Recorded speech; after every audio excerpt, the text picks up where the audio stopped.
The inside of Noah's Ark was nothing like a peaceful sanctuary filled with calm animals.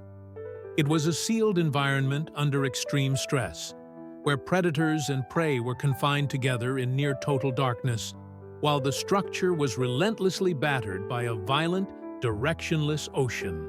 Every decision inside that vessel meant the difference between survival and extinction. If panic spread, if ventilation failed, if the internal balance was miscalculated, everything would have ended.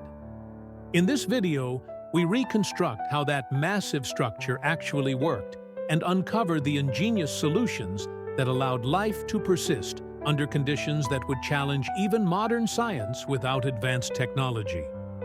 Had the Ark been designed like a traditional ship, it would not have survived long. Long, narrow hulls are built for movement and direction, not endurance against chaos.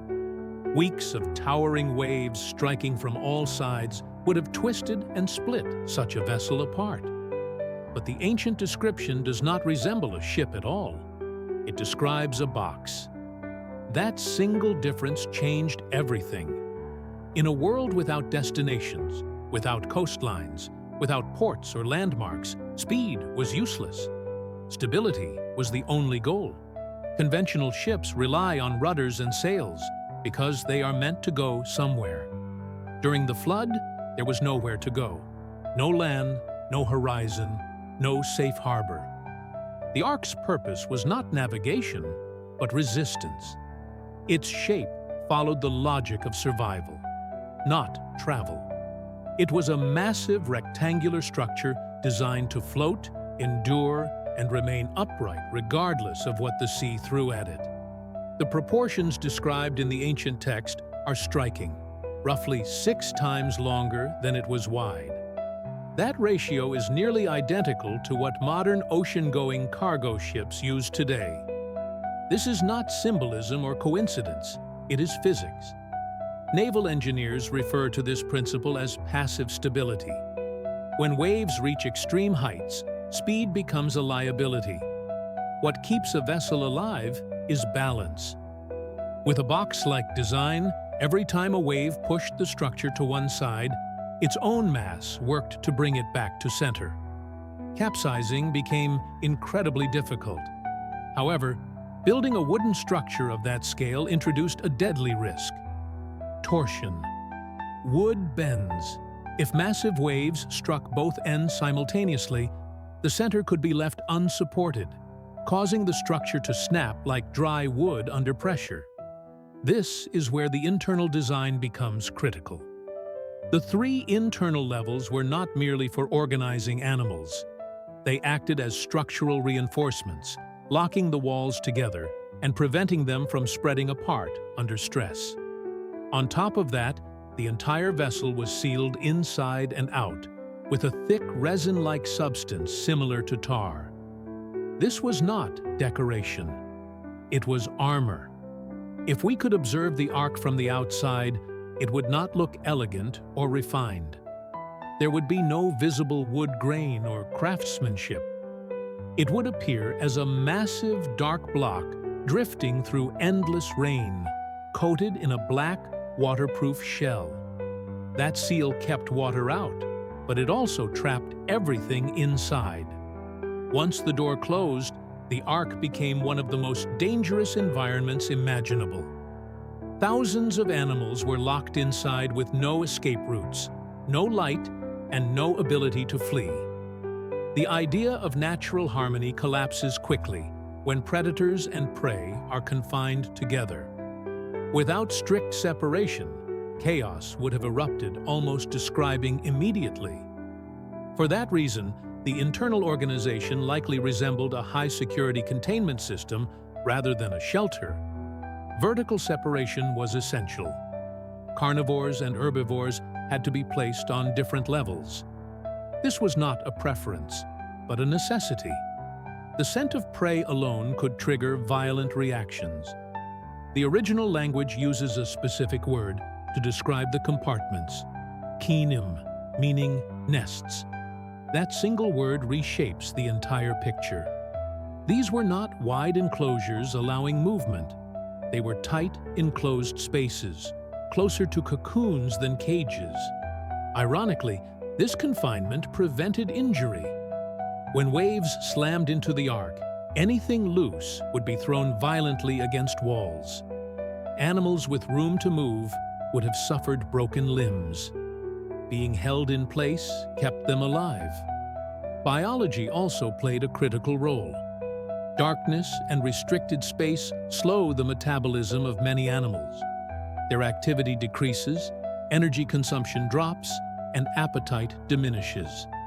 This natural lethargy drastically reduced food requirements and aggressive behavior. But there was another invisible threat that wood and resin could not contain: sound. Imagine the roar of a large predator echoing through enclosed wooden corridors, amplified again and again. Panic caused by sound alone could trigger fatal reactions among entire groups of animals. Preventing chaos required extreme control of the environment. Even with animals immobilized and separated, one unavoidable process continued: breathing. Thousands of lungs released warm air into a sealed space. Without intervention, the ark would have turned into a lethal chamber. It was not just a shelter, it was a pressure cooker of gases. Organic waste released methane, and carbon dioxide accumulated constantly. Methane posed a serious ignition risk, while carbon dioxide, being heavier than oxygen, would sink and collect on lower levels. Without proper airflow, animals on the bottom decks would lose consciousness and never wake up. The ark had to breathe without letting the storm inside. The solution was a design feature referred to as the tohar, a continuous opening near the roof. It was not a viewing window. There was nothing to see outside. It functioned as a ventilation system. Heat from thousands of living bodies naturally rose upward. As hot air escaped through the upper opening, it created negative pressure that pulled fresh air inward. This continuous cycle, known today as the chimney effect, provided constant ventilation without mechanical assistance. The ark used the animal's own body heat to circulate oxygen. However, ventilation introduced another critical challenge: balance.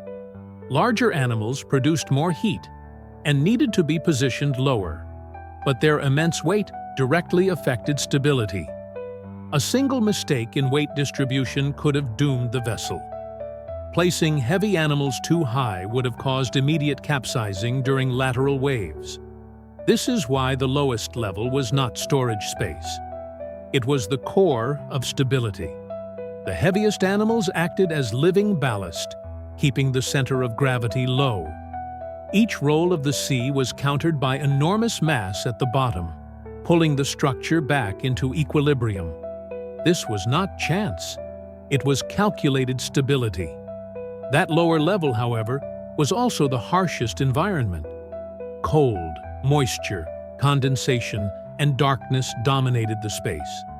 Large animals stood on damp wood day after day. Yet nature provided a solution.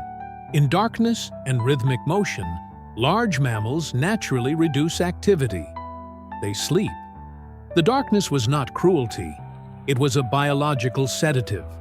With stability achieved, the next challenge was logistics. Feeding thousands of animals with only 8 people and no machinery seems impossible. The solution was not physical labor, but intelligent design. The middle level likely served as a distribution hub. It was the driest and most stable area, ideal for storing massive quantities of grain and seeds in sealed containers. The real brilliance came from using gravity.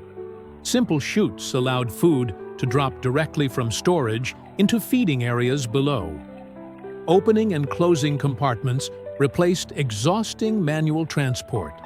But consumption created another crisis: waste. Thousands of animals produced enormous amounts of manure daily. Manual removal was impossible. The likely solution was slatted flooring, similar to what is still used in large livestock facilities today.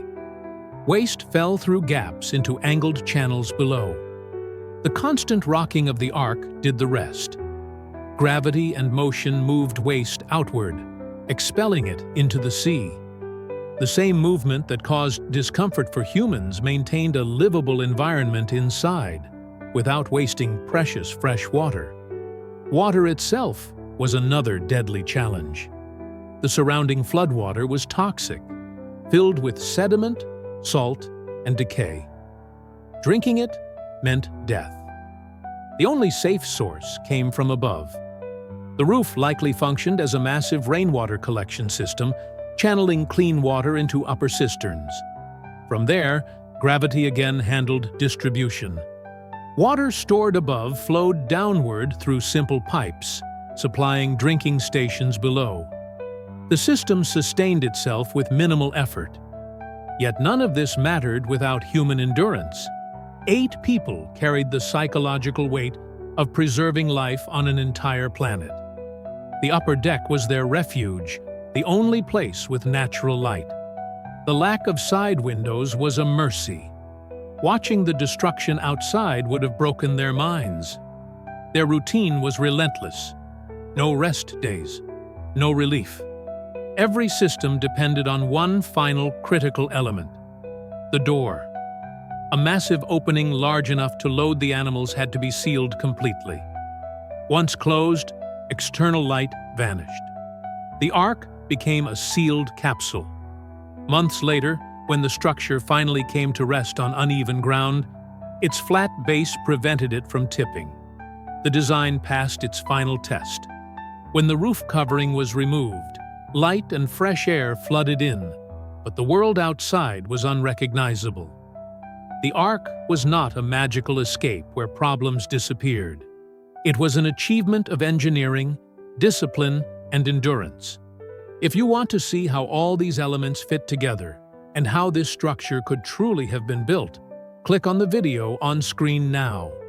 You won't look at the story the same way again.